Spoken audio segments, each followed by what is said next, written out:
I would rate Mita the single best player of our generation.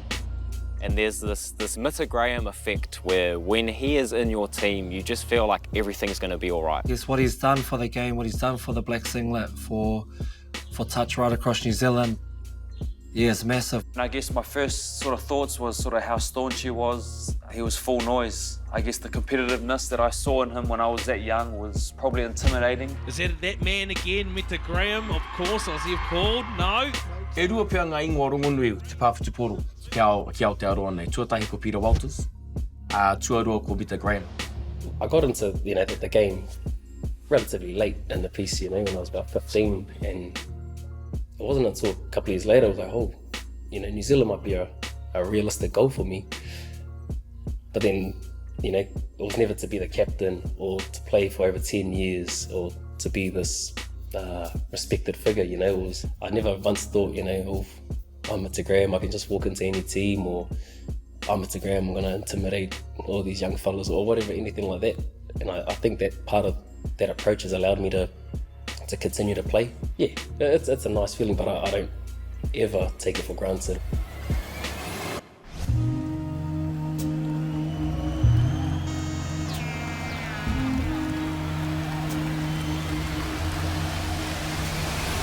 My groove style while I greet the funk with my MΑORI. Wanna buffing up on my bass guitar, my skills allow me break the tension or the tackle like Jonah Lomu on attack. I paid my dues from here to Timbuktu and back. Mad if I have my crew up in the house, it makes the difference. It is my preference. I still pursue to inject you with my hoariest intelligence. So intelligent, make way for the native of all back on your. Behold my groove style while I greet the funk with my MAORI. Incredible, lyrical, and original.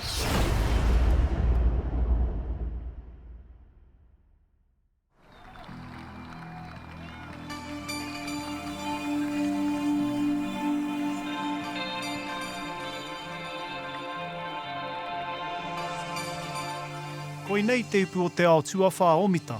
O tira, e aru tonu ana ia I tērā taitara pā neke neke. Ka hore anō tētahi tīma tāne o Aotearoa kia toa whakaihu waka. Kia Mita, koinei pēr tana āheinga whakamutunga e ke panukua ia ki ngā hitoria.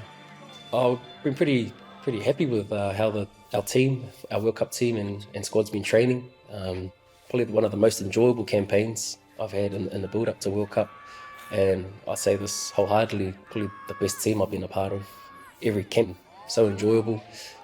Real hard work as well, but under Rahul and Paura, some real clear direction and how we want to play. 1, 2, 3. Pretty confident. This has been a 4-year goal, dream, and now I suppose get to put it out there and give it our best shot, give it my best shot. Again, like every game I've played at the World Cup, I play it like it's my last and prepare, give it all that I can, knowing that there's a chance that this could be the last time I don the singlet. We'll just see how we go, but pretty happy how the boys have been performing throughout the week. Now we just got to get it right for 40 minutes. Mita Graham. Mita's so good at what he does now, especially on the ball, and everyone knows when he's got the ball, they need to run a hole, they need to time their run. And Mita Graham, look at that determination on his face there. But Mita making it bitter for Australia. Ka tahi te haerenga mō Mita. Ko e ke ia ki o nā tau tori te kau whakamutunga. Ā, e rua te kaumārua o nā tau te wā I timata ia hei kāpene mo te kapane. Ko te kōwhiri whakatau I te whira, me te tiro mata whānui ngā pūkenga e māwehea ia I e tahike atu. Engari, ko tana ngā kauwhiwhita mo te kēmu, kua kore e memeha. Yeah, look, this is his signature play. He ahara te mea e whakawhenua nei ia Mita I ngā tau. Arā ko tana hononga ki te ao Māori.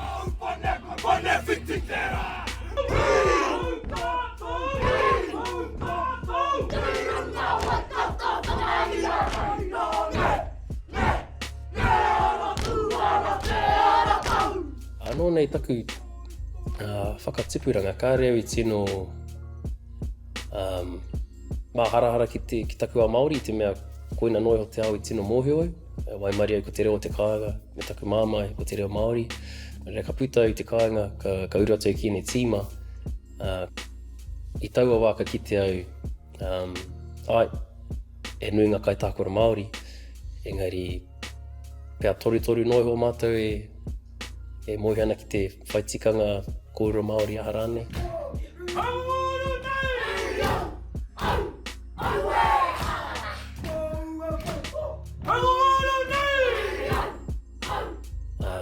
I roto te ao pāwhitu poro mo te tīma Aotearoa, ko mātou te timatau ko Whitiawa Black, te ao ngā tino. Toki o runga i te whira, i roto ki te ao pāwhitu poro. Reira ko māu ana ke ahe ana te whakawhiti kōrero, whakaaro hoki i roto i te reo. Ka pā mai tērā, era i te whakamā, engari tērā haipapa, mena he pōwhiri, he mihi whakatau, ka tere tohua, ko Fitz, ko au rānei. He wai mari, ka hoki aku mahara ki taku whakatupuranga, nā tōku māma tērā, nāna mātou i tuku ki te kohanga reo me te kura, ki te whai i tō mātou ao Māori. Ka reo, i taua wā, ka reo paku māharahara, ka noho aku pūkenga, aku mātauranga Māori hei tuapapa mōku i roto te ao pāwhitu poro. He kai tākaro pāpanga o mua, Holly. Wai hoki, he kai a kotoa whakaihu waka, whutuparo pā mo te kura tuarua. Ka mutu, he oa wahine ia nā Mita. I kirikiri roa, koera te wā i hono mai, o i hono atu maua. Ai, he mahanga kōrero rereke, engari koena te mea tūturu. He asked me actually if I would like to play in a touch team with him and Nigel Hotham, a team on a Friday night, and I was like, oh yeah, okay. And I'm sure he gave me his number then. Yeah, it was about then. Yeah, Holly's my rock. She's our whānau rock. PA, accountant, counsellor, you name it. So Holly's played New Zealand Women's. She came through the grades. But she's sacrificed a lot for me to, I suppose, kick on. Yeah, really lucky that she brought our 3 children into this world. Pregnancy is quite hard on the body. Us males and fathers got it pretty crazy. I got to keep playing, year in, year out. I don't think my career would be this long if not for her support, her sacrifices, to allow me to really kick on in my career. Yeah, I owe a lot to my beautiful wife.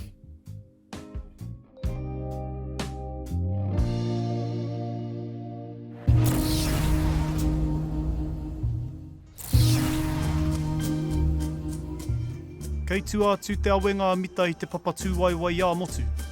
Hei kai ārahi ia mo tana karapu me tana iwi. Nā rātau tahi ko ana hoa te kapo o Ngāti Wairere i whakatū. He karapu i whakapūmautia ki ngā mātāpono Māori. Me te aha, kua puta hei pahi tai kākā i te ao whutupōro pā.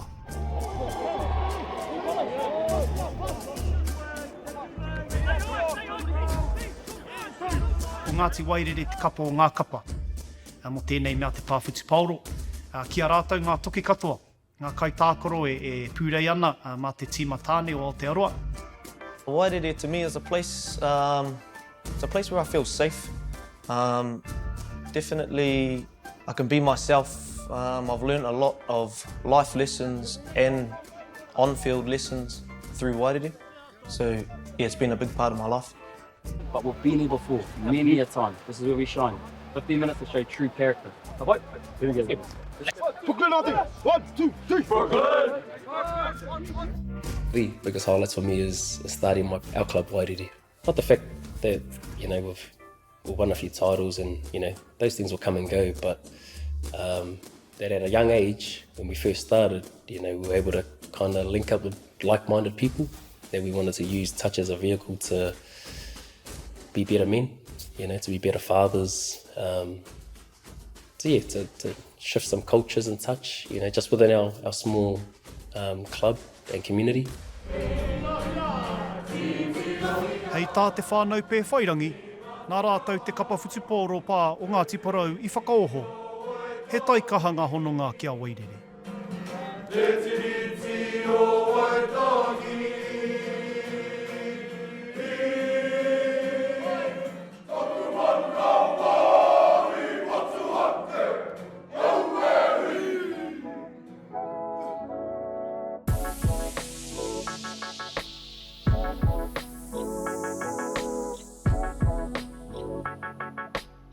Mātou kapa o Wairere ko taku tuakana ko Chase Ngāwati tērā. Nāna I tīmata te kapa, me Mits mā, Whitiaua Black mā. Kua hinga ia I nānei, engari e tata ai au ki aia. Ka hoki au ki te papa pāwhitu Paoro. Nō re he oranga wairua kei roto.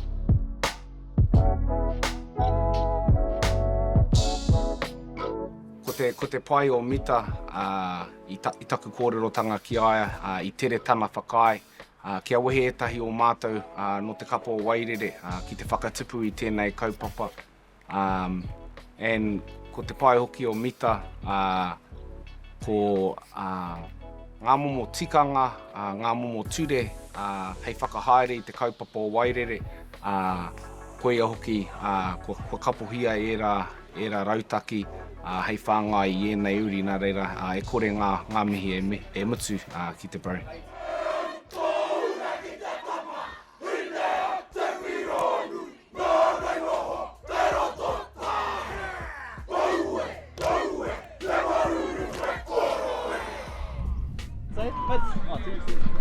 Find that same energy again. Hei kai whakaruru haua Mita mo te tini I te ao whutupōro pā. O tira, he kai whakaruru hau anō tōna pēnei a Rahul Das. My job is a doctor.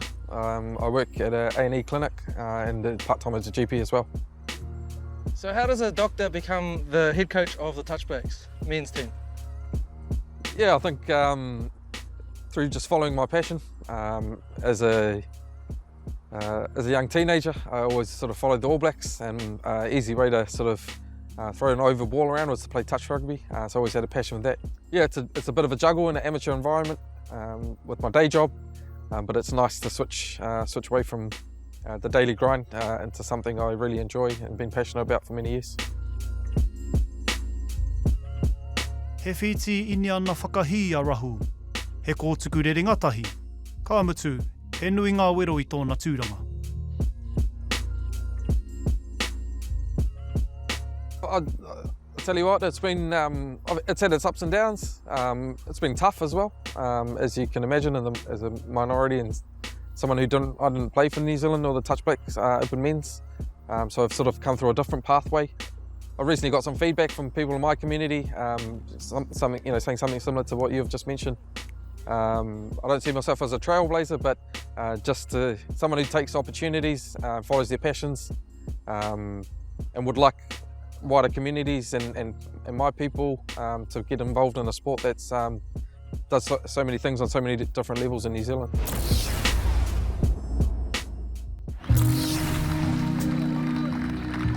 And your teams, it's the Australian Emus and New Zealand's Touchbacks.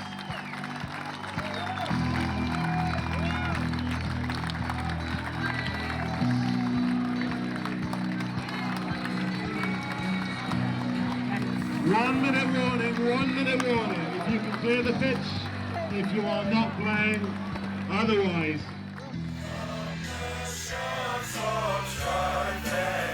Kei te arua Mita mā I te hitori. Ke ko rātou hei kapatāne tuatahi mo Aotearoa ki te hiki I te ipu o te ao. I tōna tau tekau mātoru hei kaipupuri mo te hā te pango, ko tēnei whiringa toa pea, te hā tua matangi o tēnei tino I ka āwhiro o Aotearoa.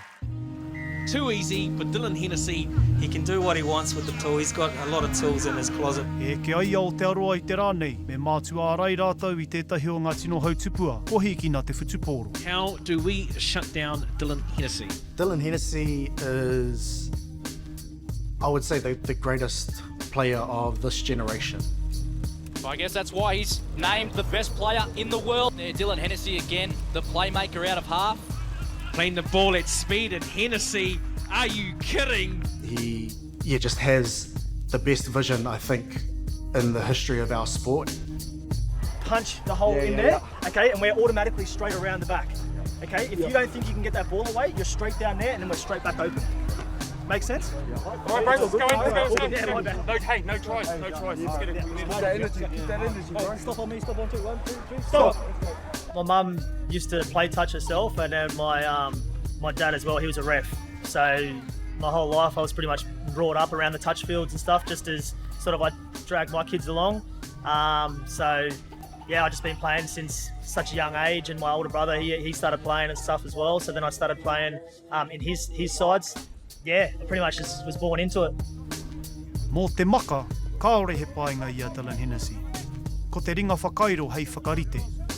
You know, I remember asking a few guys when I was younger, just how do I pass left to right? I can't pass left to right. And they're like, just get the ball and just throw it up to yourself, you know, just keep doing that. Just repetition. So I just used to do that. So I think that always helps, just constantly just doing repetition.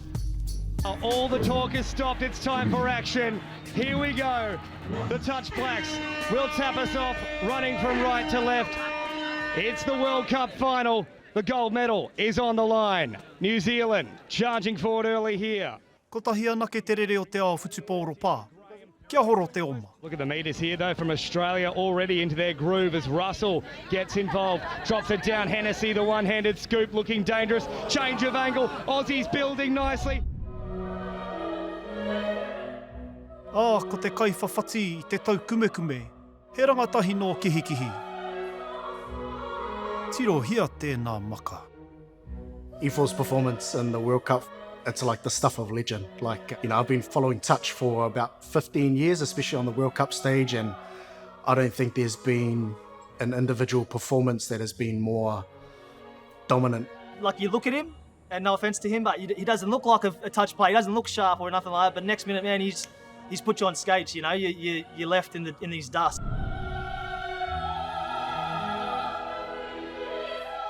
My name is Ifo Jones. My dad, his name's Ifo as well. And my son's name's Ifo as well. The difference about me is sometimes I don't even know what I'm up to. So, like, the defence probably, they won't have a clue. And all the boys were sort of like, you know, we've got to stay outside him, we've got to do this, got to do that, got to do that. Next minute, try.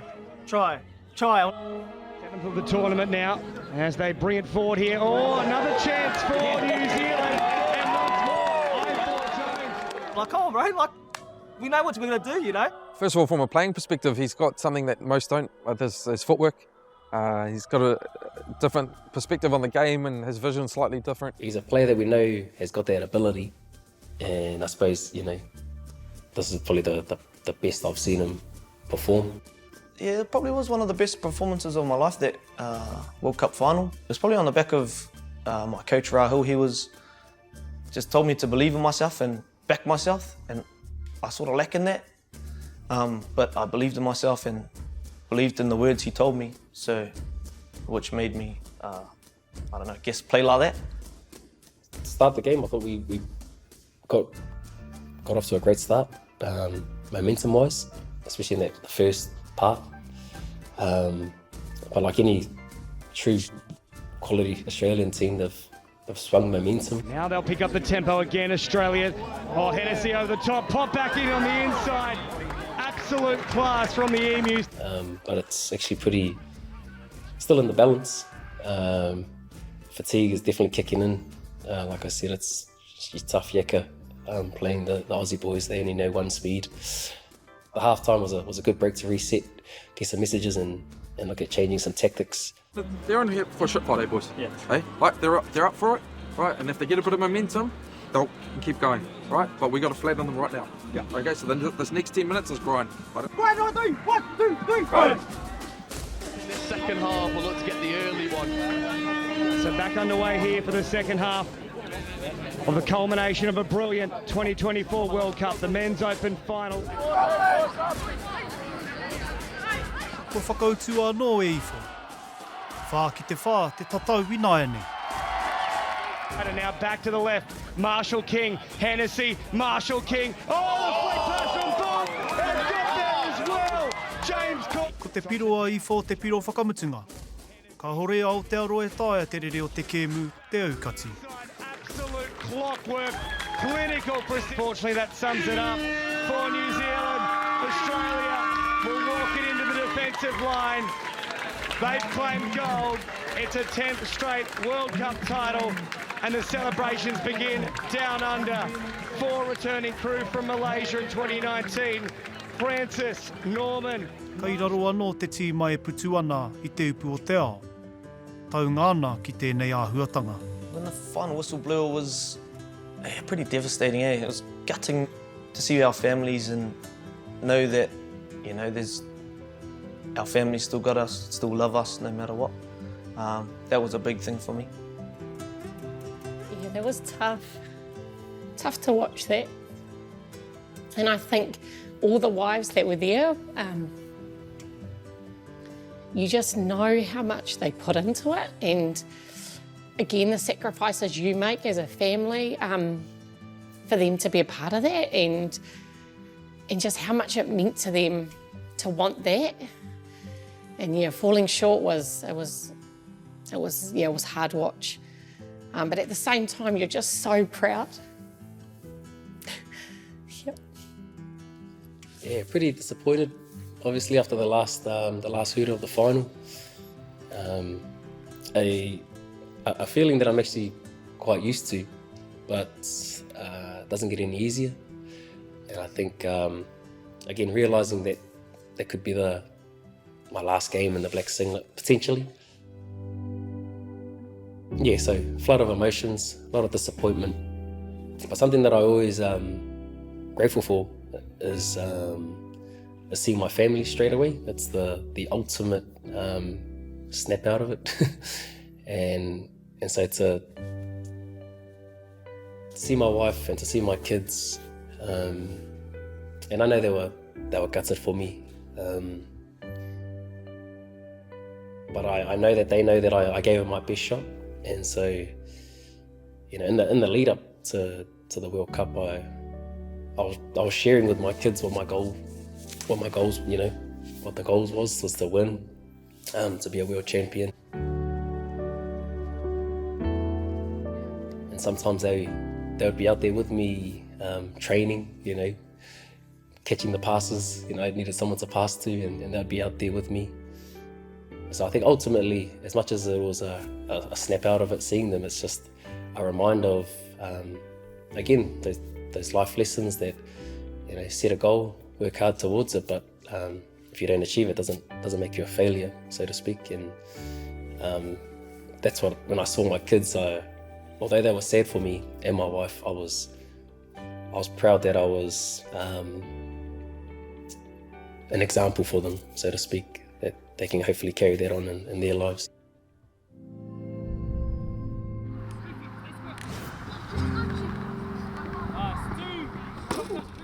E hara tēnei te upu o te awi wawatahia ai e Mita. Heoi, e tautonu ana, kai te tākaroto nuia, kai te whakaungu, kai te poipoi hoki.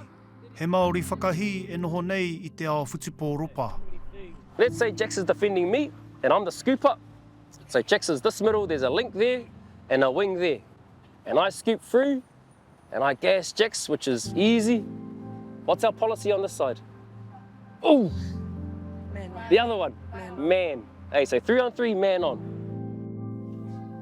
Ke kaue ki ko te pāwhutupōro tōku ao katoa, engari e wahanga nui te kiemu, ngā tāngata o te kiemu, te pāwhutupōro ki au, ai taku oranga. Maroto mai te kiemu nei, kua tūtaki au taku wahine, kua whakākua au aku tamariki ki te tākaro, kua aku tino hoa, he hoa tākaro, maroto mai ngā tīmo o Waikato o Wairere o Aotearoa anō hoki. Oku ake, hei kōrero anō aku kōrero, e nui ake ngā akoranga o waho I te whira.